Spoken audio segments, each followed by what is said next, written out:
What's the farthest you've seen someone go to avoid a mild inconvenience? Story 1. My old place had a concierge service. Basically you could email requests, and if they were easy they'd be done immediately. I once got a picture printed so the dude would bring it up. He had his own card to open the door, so when he knocked I said come in. He comes and leaves the picture, and just when he is about to leave I reveal my true purpose. Hey man, could you turn on the lights on your way out? And he does, and I didn't even have to move an inch. Story 2. I used to take the back door to work, which is well around the block, because of a very aggressive pigeon that would coo loudly and fly at my face. To my knowledge I've never done anything to anger him. To this day I believe it's a race thing. You fascist pigeon. Edit. Thanks for my first gold, anonymous stranger.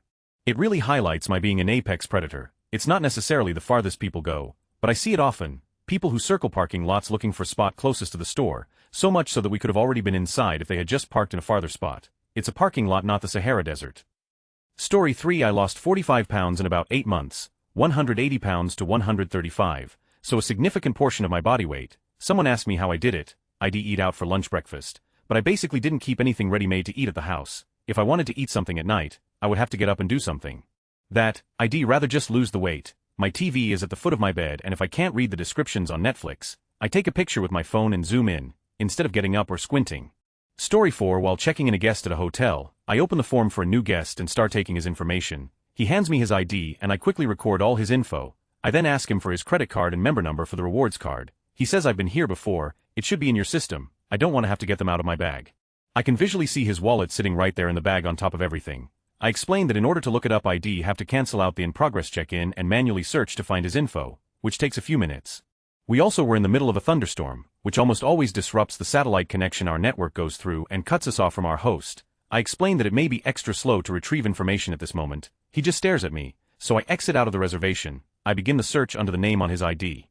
It takes at least 3 minutes for my software to bring up results due to the storm. His name is not there as a past guest. He then informs me that they always normally stay under his wife's name. Get back into the search screen, search his wife's name. Connection is totally lost. I can hear the rain pouring outside very hard and know exactly why. I tell him this and he simply says, I'll be back up in a minute, right? I explain that only search functions that need to connect to our host are held up by this, and I could just check him in quickly by taking his information from him. Nope. Guy insists on waiting several more minutes with now very annoyed guests behind him waiting to check in just because he did not want to remove 2 cards from his wallet. The entire check-in took over 15 minutes, when I could have had it done in his room in one. That is supreme laziness, coupled with a thick slathering of stubbornness. Story 5. I came home from work one day last week to find my modem had stopped working. No cable, no Netflix, no video games, no working from my home office, and it was raining, so no yard work. I sat on my couch for long enough to drink a beer and then got up and went to bed. I wasn't about to deal with my life in those circumstances. Story 6. This comment on a previous AskReddit thread takes the cake when it comes to this kind of thing. Story 7. I didn't want to get down from my top bunk to pee, so I grabbed my blender from a nearby bookshelf and filled it up. After it was full, it was too heavy to put back, so I balanced it precariously on the side of the bed. I knocked it off in my sleep, and the next morning I forgot and jumped down into a pile of covered glass. Story 8. There is this teacher I used to have, nice guy TBH. I never worked that hard and he was always shouting at me and helping me, etc. When I bump into him in school he always asks how I am doing and stops me for an awkward talk about my studies, which is nice, but as I said, awkward. I sometimes walk the whole way around the school to avoid bumping into him, even though I end up late to class.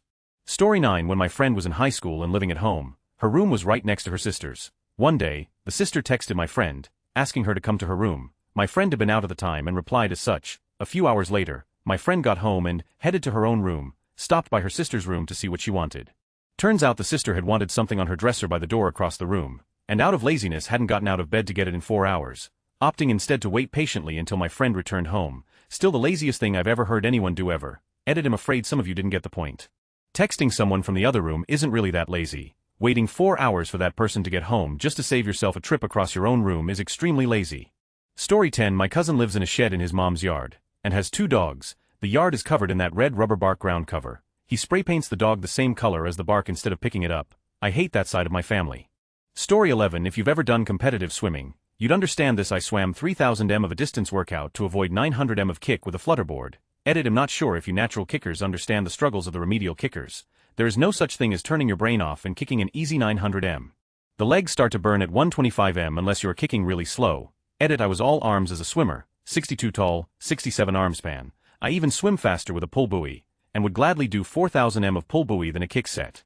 Story 12. I wait in the bathroom stall until there's no one else in the bathroom, or someone enters another stall. The longest I've waited was around 5 minutes because 2 guys decided to have a conversation. Story 13. My college roommate was taking a final in the computer lab when he decided he needed more time to study. He got up, slid his finger down his mouth and started puking all over the floor. Mind you, this in front of a few hundred people and a good bit of people we knew. He goes go the guy and gets 2 extra days to take his test. I come home to him wrapped around a bong and a beer in his hand, so excited to tell me how he got of taking EDCI 1000 final education studies. Common sense gets you an A on that final. Story 14. I owed my lawyer major after a protracted divorce, and I was paying him off in installments. One morning I walked to the post office to mail him a check for another installment on what I owed him. This involved walking right past his office, which I didn't want to go into personally because I'm socially awkward and I felt like everyone there knew how bad my finances were, and I was ashamed. Fortunately, things have got better since then. Story 15. My brother had a great introvert moment. Drive to coffee shop, stranger walks in and asks for help jumping their car. To avoid awkward social interaction, my brother says he walked, gets coffee, goes outside to find needy stranger parked next to his car. To avoid possible conflict, my brother walks 20 minutes home. Story 16. When I was in high school I used to run track. After school sometimes I would run 6 miles, get back to school and wait for my parents to come pick me up. Sometimes it would be a few hours, then I would ride home a half-mile away. I never understood myself why I wouldn't just walk home. Story 17. In sophomore year of college, I was too lazy to go to the grocery store or cook, so I ended up using those free Wendy's Halloween coupon books to live off Junior Frosties for nearly every meal for about 2 months. Story 18. The man in this thread who faked having asthma to get out of running a marathon his girlfriend's dad. Story 19. I said goodbye to a friend and she started to walk the direction I desperately needed to go, so I took the entire different loop from campus a good mile just to avoid the awkward. Story 20. I don't know if a lot of dudes do this, but here it is. I spent a summer in northern Alaska on a field project. We stayed in tents, dug a latrine, primitive stuff. We each had our own tents. I would wake up in the middle of the night to pee, and sometimes I was too lazy to exit the bare fence and go to the latrine. One day I was talking to my coworkers and sheepishly admitted that I sometimes pee inside the bare fence. My male coworker laughed and said that he peed into his vestibule every night, the area between his tent and the rainfly, the area he has to crawl through every time he gets into his tent. He would just unzip the tent, stick his penis out and pee. My female boss and I let him know this was disgusting, but he shrugged and didn't seem to care. Whatever, not my tent. The next morning he informs us that in his hazy state he had missed the vestibule and peed into his own tent the previous night. Gross. Story 21. My roommate and I will drive to get food, and if the drive-through line is too long, hell, drive 10 minutes across town to the other place, which usually has a line just as long. Not joking. Story 22. I watched an episode of extreme couponing. One lady got $13.50 worth of stuff for free. Oh wait, that's not right, for $0.56, yep, 56 cents. She was freaking out because it wasn't free. Story 23. My male partner despises the previous city we lived in, which is about an hour's drive away. His parents live on the other side of it, about another hour's drive. He will do everything in his power to avoid that city in order to get to his parents' place. Sometimes it's taking a route around it, which could add 2 hours to the drive, or paying for them to fly here helicopter. He will not go into that city unless he absolutely has to. Story 24. Years ago I worked in a Go-Doffel call center for a large telco. One day I got a call from a woman who was on her way to work and realized that she had left her home phone off the hook. This was back when owning a cell phone branded you as a yuppie, so she didn't have a way to let her husband or children know what she'd done. She wanted a service tech dispatch to hang it up for her, so she didn't have to drive home again. Story 25. At least once a month I'll end up baking my own bread rather than run across the street to the grocery store. Bread takes about 3 hours from start to finish. I could be back from the store in 15 minutes if I hit all the lights wrong. However, homemade bread is delicious and does not require pants, so the trade-off seems worth it. Story 26. My usual method for doing assignments for subjects I don't care about, i.e., I already know the subject, the teacher doesn't care about it, etc., is Googling it in Italian and translating it to the working language and then procrastinate the rest of the month. Since it's my own wording, plagiarism software won't catch on, and no teacher is paranoid enough to look it up in other languages. Obviously, for really important work I actually do it, but there's sometimes it's not worth wasting my neurons, and the translation practice is always handy. Story 27. A friend of mine was at a party sitting on the couch watching football when someone came in through the front door behind him, wanting to know who it was, but apparently not enough to sit up and turn. He activated the mirror on his phone and held it up like a lazy man's couch periscope. Story 28. A couple days ago I went to Buffalo Wild Wings for dinner. I didn't know there was a UFC fight coming on, and the wait time was 2 hours. There was a mostly empty Wingstop only 5 minutes away. I waited that full 2 hours because I wanted some mango habanero wings. Story 29. My cousins go to an orthodontist about 100 kilometers away to save about $50 a visit, but they go every few weeks and their entire family misses days of school. Story 30. In French we have two sorts of you, the formal one vous and the casual one tu. During my first job as a trainee I had to work with a consultant and didn't know which one I should use. Instead of simply asking, was too shy at the time, I just spent 6 months talking to him without using the word you. Now I wonder how awkward it must have been for him, and if he found out what the deal was or if it was just something that felt weird with me but that he couldn't identify. Story 31. This is not the farthest by a long shot, but sometimes I'll be on the couch, and the remote for the Fire TV is like 3 feet away, so we'll whip out my phone and use the Fire TV app on that. Then the volume is too high and I'll have to get up to get the TV remote anyways. What a life. Story 32. Always wanted 2 dishwashers, one for the dirty and one for the clean. That way you never have to put the dishes in the cabinet, just into the dirty one. When that is full, turn it on, then it becomes the one you grab from, and the other one is now the dirty one, letting the cycle start over. Story 33. My ex-roommate and I got in pretty nasty fight about something stupid. Next day, and I are in his truck, which is parked right in front of the house I share with said roommate. Windows to the truck are pretty tinted, so no one could see us in there unless they really looked. We see her pull up into the driveway. She gets out of her car and completely bypasses the front door and walks to the side of the house, where she proceeded to climb through her window. She, thinking I was inside, climbed through the window to avoid seeing me. We made up a couple of days later. When I mentioned I saw her climb through her window, we both started laughing. Story 34. The year is 2010. But I was flat out broke, and thus my computer was almost old enough to vote in municipal elections, but somehow I put a more or less up-to-date Linux on it. The problem the computer had, apart from the slowness, was the screen, which is extremely litigious, as in you write a sentence and then look at the screen to see it appear, and the mouse leaves a several centimeter trail. So what did I do? I installed an SSH server on that poor old thing. I went to the college computer pool, started an SSH client there and operated the computer via another one, and that all because both using an unfavorite text editor and suffering the screen were things I didn't want to put up with. Story 35. My husband drinks a lot of sparkling ice and leaves the empty bottles all over the house. I don't like cleaning up after him, but I don't want to be constantly complaining that he needs to clean up after himself. I will collect all the empty bottles around the house and pile them on his head while he's lying on the couch, so he has to pick them all up and take them to the trash can. Does it take longer? Yes. Is it unnecessary? Yes. Does he ever learn? No, but it makes me feel much better. Story 36. A previous job was across town from home. There was a reasonably straight line to get there in 12 minutes in average traffic.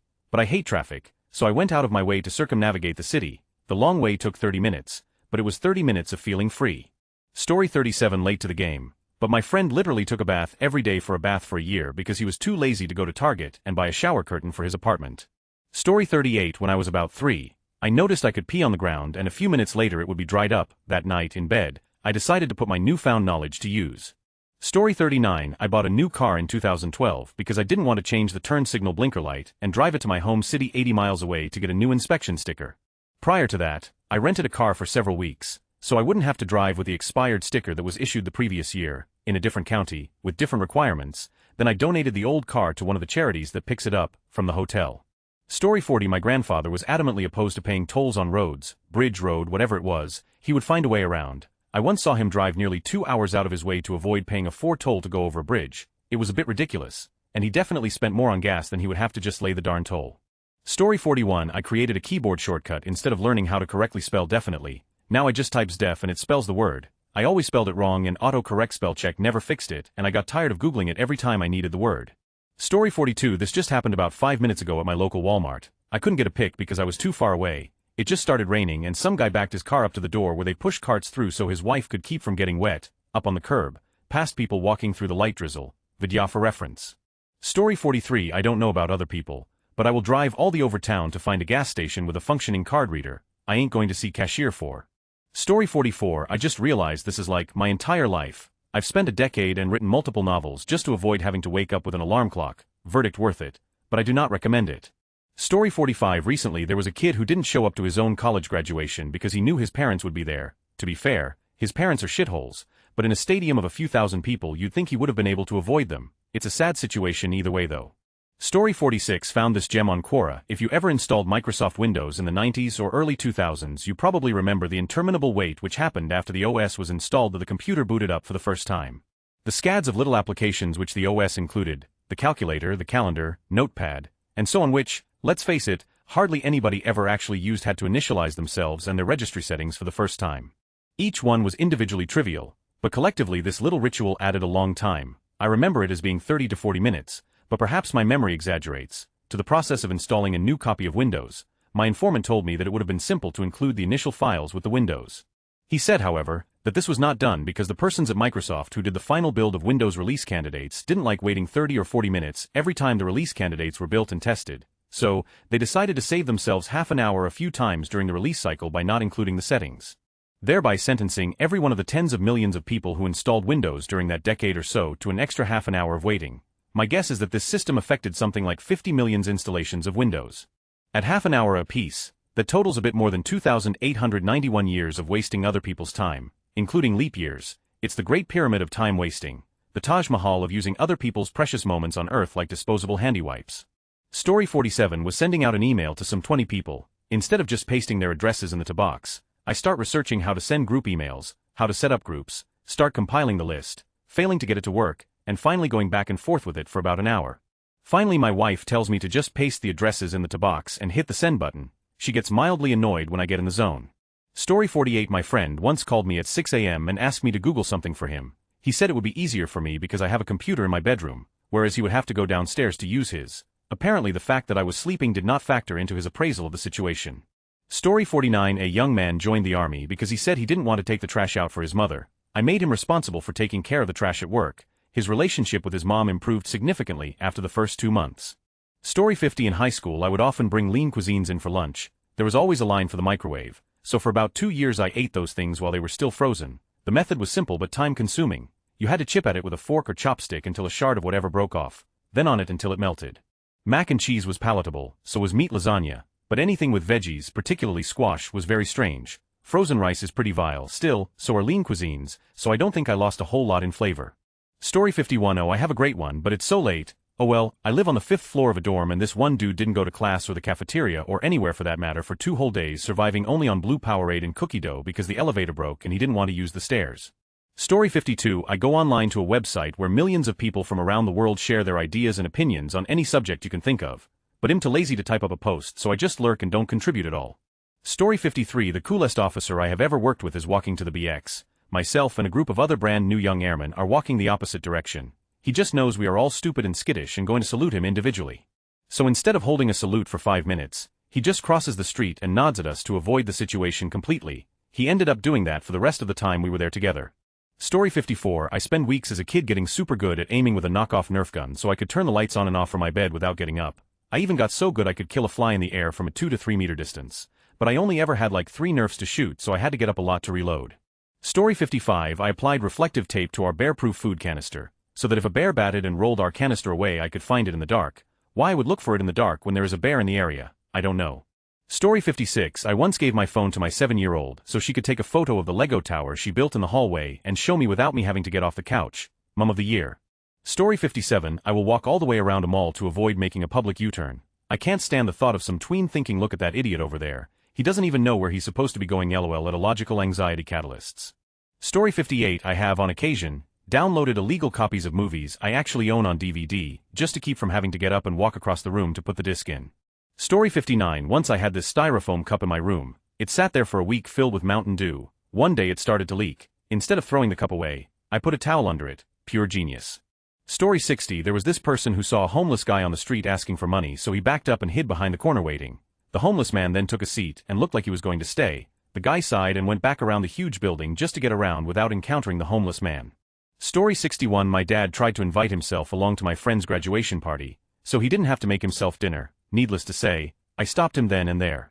Story 62. I'm really late to get on board, but here goes. Back in 1998, before cell phones were really a thing, I was sitting in my apartment living room and the phone rings. It's my friend Jay from across the hall. Hello, hi, I just got a call. P wants you. P is my roommate. Who's in the apartment with me? I get up, go around the corner and into his room. He is lying on his back on his bed, with his girlfriend laying beside him, sort of spooning into his side. I look at him and he points to something I don't even remember what and says, "Can you pass me that?" The bastards was literally within 10 of me. Didn't feel like getting up or yelling. He even got his girlfriend to make the first phone call. I had to admire that kind of dedication to doing nothing. Story 63. Farthest. In this case, my parents are dumped country rednecks that will literally drive hundreds of miles out of their way to avoid driving through a major metropolitan area on a road trip. They hate traffic that much. Traffic to them is more than 10 cars on the road. Story 64. I'm going to repost what is probably my all-time favorite story. Credits go to you, Tupperwolf. Original source here. I was once on a U.S. military ship, having breakfast in the wardroom officer's lounge when the operations officer OPS walks in. This guy was the definition of not a morning person. He's still half asleep, bleary-eyed. Basically a zombie with a bagel. He sits down across from me to eat his bagel and is just barely conscious. My back is to the outboard side of the ship, and the morning sun is blazing in one of the portholes, putting a big bright circle of light right on his barely conscious face. He's squinting and chewing and basically just remembering how to be alive for today. It's painful to watch, but then zombie OPS stops chewing, slowly picks up the phone, and dials the bridge in his well-known I'm still totally asleep voice. He says it's OPS, could you shift our bar pat? Yeah, 165 thanks, and puts the phone down. And then he just sits there, squinting, waiting, and then, ever so slowly, I realize that big blazing spot of sun has begun to slide off the zombie's face and onto the wall behind him. After a moment it clears his face and he blinks slowly a few times, and the brilliant beauty of what I've just witnessed begins to overwhelm me. By ordering the bridge to adjust the ship's back and forth patrol by about 15 degrees, he's changed our course just enough to reposition the sun off of his face. He's literally just redirected thousands of tons of steel and hundreds of people so that he could get the sun out of his eyes while he eats his bagel. I am in awe. He slowly picks up his bagel, and for a moment am terrified at the thought that his own genius may escape him, that he may never appreciate the epic brilliance of his laziness, since he's not going to wake up for another hour. But between his next bites he pauses, looks at me, and gives me the faintest sly grin, before returning to gnaw slowly on his zombie bagel. Story 65. When I go out to eat with either of my parents, someone always comes up and asks how the other is doing. Instead of saying, "Oh, we're divorced now, have been for a while," they always just reply that they are doing well and that they will let them know they said hello. At first this wasn't a problem, but now my mom is married to someone else. And my dad is dating someone else. This results in other people awkwardly telling me that they saw my dad with another woman. Story 66. Got a good one. I make right turn us when possible, to get around the traffic lights quicker. Well, one day like 8 years ago the GF and I are making a trip to the store. I make a right U, but it was a quick light and got stuck at the second light. We then for some reason changed our mind about where we are going, and decide to do another RTU. At first was going east in Beginning, now going west, so now we get stuck at the light again. Oh, this next part is a bonus. It turns green, we go through and turn into the parking lot. I drive over half the aisles because it is mostly empty and there's a lot of space. At that point some cops roll up behind us, wasn't paying attention. I'm usually a human radar, and pull us over for questioning. They saw all of my weird driving manwevers and probably thought we were tweakers or something. Oh. Story 67. Rather minor in comparison, but whenever I have to enter the time on the microwave, I always do it to the nearest double number. 30 seconds becomes 33, minutes 66, etc., so I can avoid moving my hand too much. Story 68. Once I was taking the bus home from work. Upon getting home I open the door and hear that my aunt and uncle are there. Before anyone noticed I was home, I left and took a 40-minute walk up and down the street to avoid running into and talking to them because I was super tired and just overall done with the day. Story 69. I traveled 60 kilometers alone and watched How to Train Your Dragon 2 to avoid a family lunch. I lied that I had an important meeting and left as soon as I heard that the guests were coming. I hate people. Story 70. This happened to me, and while I'm aware of the stupidity of my actions, I do it again. It happened last summer, when it was really hot where I live and moths were everywhere. I stayed until 2 a.m. studying in the university library and then went home. When I got to my elevator, I saw a giant moth on the wall. I really don't like insects nor any kind of creepy animal, so I tried to shake it off by waving my hand, but it didn't move. No way I would stand in an elevator with a moth like that in there, so I got out before the doors closed and took the stairs instead. The problem is that the building where I live is not fully indoors. I don't know how to say this right in English, but what I mean is that when I step out of the door of my apartment, I get to an outdoor balcony, shared by all the residents. Because moths are attracted to light, it turns out that the stairs were full of them, all flying randomly around the light bulbs. I live on the 5th floor, so given my aversion to moths, I quickly discarded the stairs. I went back to the lobby to think of a way to get home, but couldn't think of anything that wouldn't make me face giant moths, so I went to my car and drove back to the university. I stayed there until 9 a.m., trying hard not to fall asleep while also trying to get some work done, and hoping that by the time I went home, someone would have taken care of that giant moth in the elevator for me. When my friends saw me back to the library, I told them I'd forgotten my house keys and didn't want to wake my parents. TLDR: giant moth in my building's elevator. Pulled an all-nighter in the university library because I don't like moths. Story 71. Listen the fudge up and take notes. Put 99.99 on your microwave. Put in your cup o' noodles. Hit start. Stop it at 94.99 and leave it. Guess who doesn't have to enter a time for your midnight cup o' noodles? Just hit start. You can go a whole month without punching in another time. Am I a hero? Some would say. Story 72. I suffer from a low platelet count in my blood. Basically means when I bleed I take longer to clot than the average person, coupled with when I was younger I used to get nosebleeds easily. I hated language classes so much at school I sometimes used to punch myself in the face, get a nosebleed. After about 30 minutes it clotted. I would then blow my nose when no one was looking and simply say to the school nurse, "Well, it looks like this one is going to last. Probably best I go home. I know, bonjour. That's enough, isn't it?"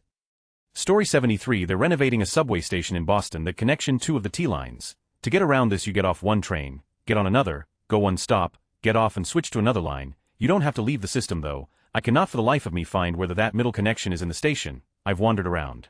I followed the signs. It isn't anywhere they claim it is. The best I could do is find the train going the other from where I need to go, so I just leave the station and walk the rest of the way to my destination. I've done this in freezing cold snowy weather. The walk is probably a mile or a mile and a half.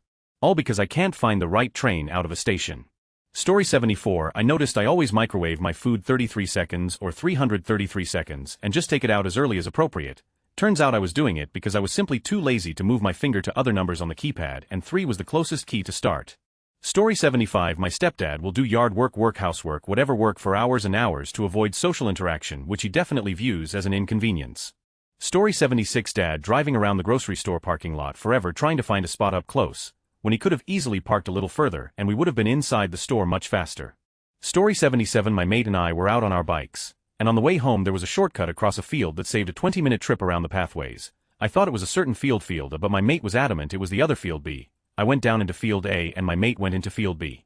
He went out of view as I find field A full of bramble bushes and other nasty painful foliage covering the pathways.